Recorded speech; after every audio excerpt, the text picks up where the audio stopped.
हिंदी कहानी। खुद को कम मत समझो।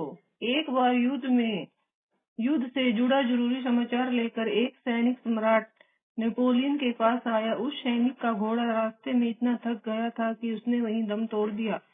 नेपोलियन ने समाचार पढ़ा और उसका जवाब देते हुए घुड़सवार से कहा, जवान, तुम्हारा तुरंत वापस जाना बहुत जरूरी है, इसलिए तुम मेरे इस घास घोड़े पर सवार होकर युद्ध भूमि में जाओ और सेनापति को हमारा पत्र पहुंचा दो। सैनिक को विश्वास नहीं हुआ। वह बोला, मेरे जैसे मामूली सैनिक का आपके घोड़े पर बैठना शोभा नहीं देगा। इस पर नेपोलियन ने कहा, नहीं नहीं, तुम पैदल क्यों जाओगे? दुनिया में ऐसा कोई भी उत्कृष्ट तिथि या वस्तु नहीं जिस पर तुम्हारा अधिकार न हो। एक छोटा सा सैनिक भी कोई भी ऊंचाई और अच्छी वस्तु प्राप्त कर सकता है।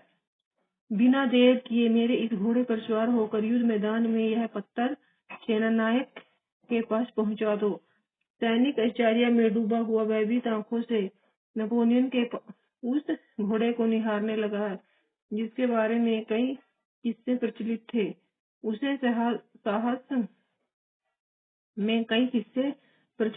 साहस न हुआ कि उस पर सवार हो।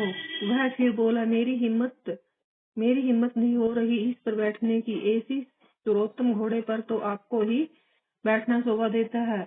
इस पर नेपोलियन ने उत्तर दिया, देखो, हर व्यक्ति की अपनी एक खास भूमिका होती है और इस कारण उसका विशेष महत्व भी होता है। खुद को थोड़ा भी कम मत समझो और इस पर सवार हो जाओ। यह सुनकर वह सैनिक उस घोड़े पर सवार होकर वहां से रवाना हो गया।